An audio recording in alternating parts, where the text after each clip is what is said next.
Hello, hello. Ẹ̀yin èèyàn mi, ó mà lágbára o.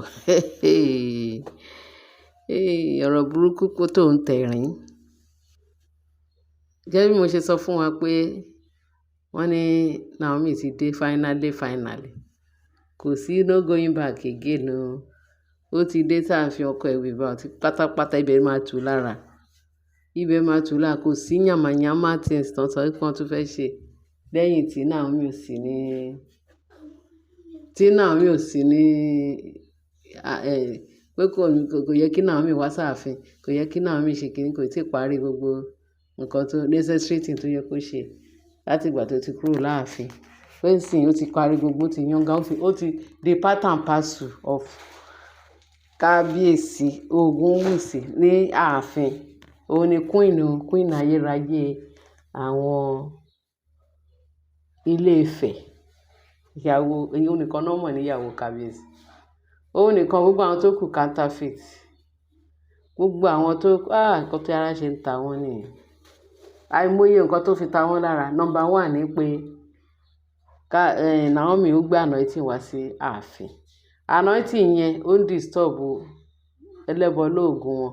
Gbogbo ògùn tó máa ṣe láàfin yẹn, torí ìmọ́lẹ̀ yẹn kàn ń ba gbogbo agbára wọn jẹ́. Ìyẹn ní nǹkan tó jẹ́ nǹkan tó ń dùn wọn gidi gan lọ́kàn. Wọ́n fi ń jàporó ìwà ìkà tó ń ṣe. Ẹlẹ́ẹ̀kejì ni pé wọ́n ní Naomi, kábíyèsí nífẹ̀ẹ́ Naomi ju gbogbo wọn lọ. Naomi kẹ̀dẹ̀rú gbọ́dọ̀ nífẹ̀ẹ́ torí Naomi ni ìyàwó gidi tó yàn wá látọ̀run tó fẹ́ fẹ́. Tọ́lọ́run fi fún un. Òun nìkan ni ìyàwó. Nígbà àwọn tó kù ìyàwó níyàwó ni wọ́n o. Ìyàwó níyàwó kì í ṣe àwọn alálẹ̀ ò nífẹ̀ẹ́ sí nǹkan tí kábíyèsí ṣe tó fi lọ fẹ́ ìyàwó níyàwó kún ààfin. Àfi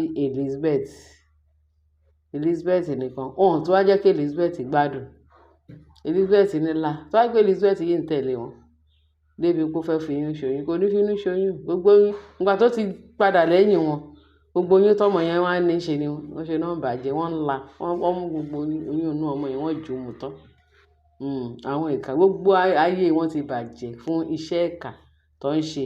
Iṣẹ́ ìkà, iṣẹ́ ibi tó dẹ̀ ṣe yẹn, ó máa tẹ̀ wọ́n lé wọn lẹ́yìn ni. So gẹ́gẹ́ bí a ṣe ń sọ, gẹ́gẹ́ bí ọ̀rọ̀ wa.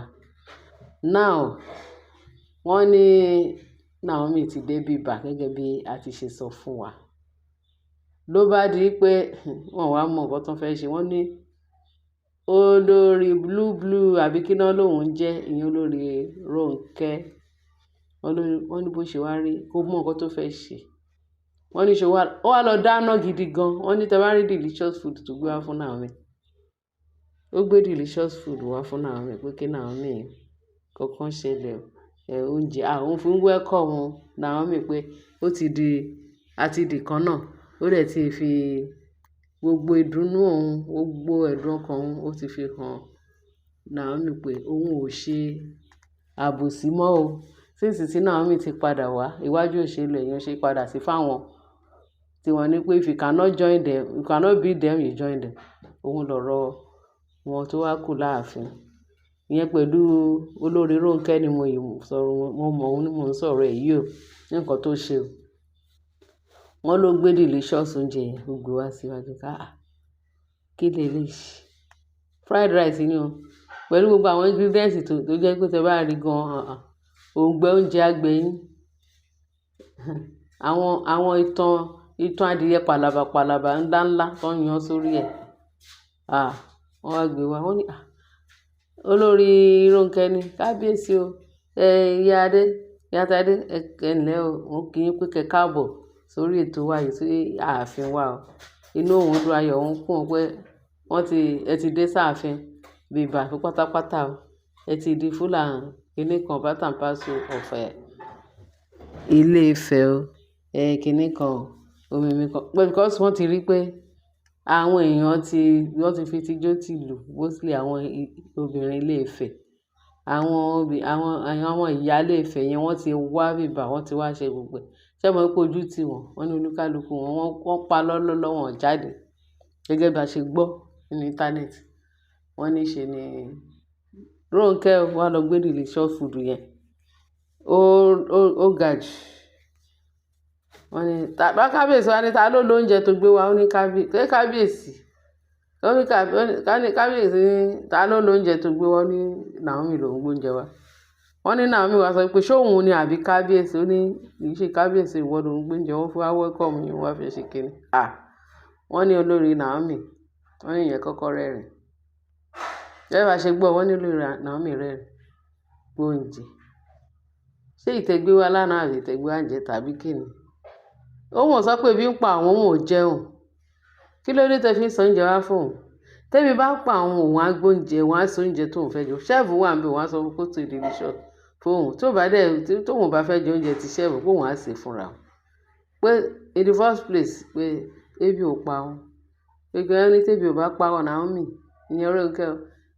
Wọ́n ní nǹkan tó sọ pé tẹ́bi wà pẹ́ tẹ́bi bá lẹ̀ pa. Púpẹ̀ tó ń sọ pé tinútinú òun lòún fi wẹ́kọ̀mù Naomi kó káàbọ̀ láàfin, and kò sí nǹkan kan tó wà lọ́kàn òun mọ́ pẹ̀lú Naomi. Òun fẹ́ kí Naomi kó fi èdè nú, òun kọ̀ fún oúnjẹ yẹn wá ṣàyẹyẹ.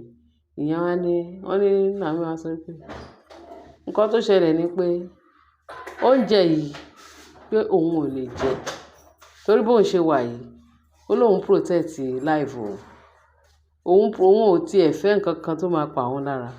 Ó lóun ò fẹ́ kú ní kékeré torí oúnjẹ yìí òun ò mọ bó ṣe jẹ́, òun ò sọ pé ebi ń pa òun.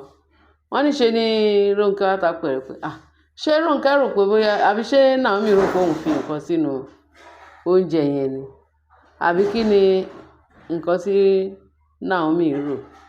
Naomi wá sọ pé bí ebi ń pa mí ni òun ò jẹ o, tóun bá sọ pé òun fẹ́ jẹ pé òun tọrọ ẹni o, ẹ gbóúnjẹ yín o, mo fọlọ́ǹbẹ̀ yẹn gbóúnjẹ yín o. Èmi ò mọ nǹkan mi ò mọ pé bóyá fi nǹkan kan sí ibẹ̀ tó òun ò jẹ. Oúnjẹ òun fúnra ara òun lòun lè jẹ, òun ò jẹ oúnjẹ tẹ́nìkan sí fún un torí bóun ṣe wà pé òun protect ara òun. Mo like nǹkan tó ń sọ pé Naomi dá lóhùn. Ọmọ Ọlọ́run ò gbọ́dọ̀ máa ṣe kébékébé. Sọ bí ọ̀rọ̀ ṣe rí. Ó lóun ò fẹ́ kú ní kékeré. Ó ní Rónkẹ́ sọ pé ṣé òun rò kó fẹ́ pa òun. Ó ní òun ò mọ òun.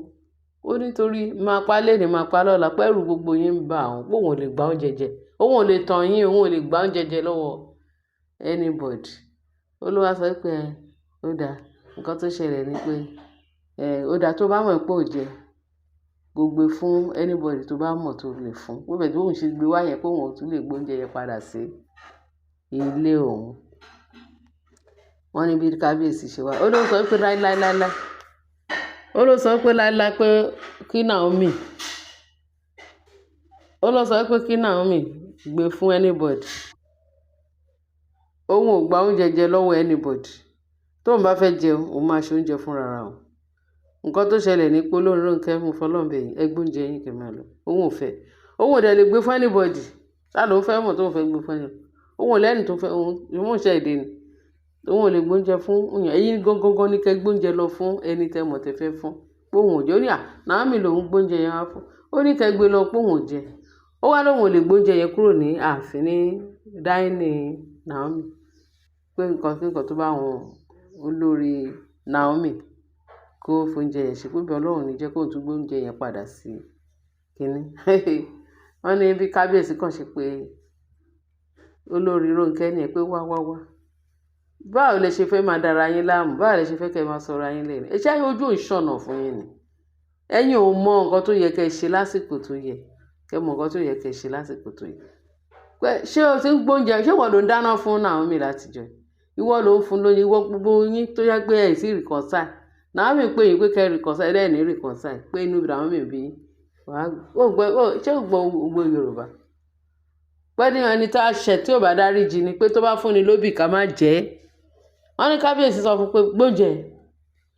Wọ́n ní ṣe ni olórí Rónkẹ́ tó tọ́ sókè ó fẹ̀yìn, ó fojú gbà pé kí ló ń jẹ́ bẹ́ẹ̀. Kábíyèsí ọ̀dádá ni yín, àgbà tí ò mọ létò, àgbà tí ò ṣe kinní báyìí. Ẹ̀yin wá sọ pé kí kẹ́ sọ pé kí ọmọ yẹn gba oúnjẹ yìí, pé inú rẹ̀ ni òun ṣe tóun fi gbóúnjẹ. Kábíyèsí nínú rẹ̀ bí báwo? Ayé inú rẹ̀ ti bàjẹ́ ìwọ. Pé gbogbo yín pátápátá ẹ ti ṣì, àṣìṣe ti bá yín. Ó yá gbóúnjẹ. Ó ní kí kábíyèsí wá wọ̀ òun lè gbóúnjẹ. Oúnjẹ tóun ti gbé wá pé òun sì lè gbé padà. Wọ́n ní bí kábíyèsí, wọ́n ní ṣe ló dẹ̀ bínú jáde ìyẹn olórí Rónkẹ́. wọ́n ní bí kábíyèsí kàn pé gáàdì pé kí gáàdì yẹn ó yá gba gbóúnjẹ yìí má tẹ̀lé gbé lọ sí ọ̀dọ̀ Rónkẹ́ kọ́kọ́ tó bá wọn Rónkẹ́ kó fóúnjẹ yẹn pé kì í ṣe inú ilé tó ráwọn ò ránṣẹ́ pé kó gbóúnjẹ wá fáwọn. Wọ́n ní ṣe ni gáàdì dẹ̀ kí oúnjẹ mọ́lẹ̀ bó ṣe ń gbé lọ tẹ̀lé Rónkẹ́ nìyẹn. Wọ́n ní bó ṣe dé wọ́n ní gáàdì wá sọ fún kábíyèsí pé bóun ṣe débẹ̀ kó sọ pé gáàdì rẹ gbógbó lọ jẹ́jàre pé ó lóun ò jẹ́ pé òun kọ́ má gbé wá nínú ilé òun pé òun ò jẹ́. Wọ́n ní gáàdì sọ pé ó tì o àwọn ò jẹ́ o ẹni tẹ́ fi ìtorí ẹ̀ sọ pé kó ṣe oúnjẹ lórí tí wọ́n kọ́ lẹ́ni kí lẹ́ fi ṣe oúnjẹ o ẹni tẹ́ ní kó jẹ o kò jẹ́ èèwọ̀ àwọn làwọn fẹ́ jẹ bí ìyẹn kàn ṣe gbé wọ́n ní ìyẹn kàn gbóúnjẹ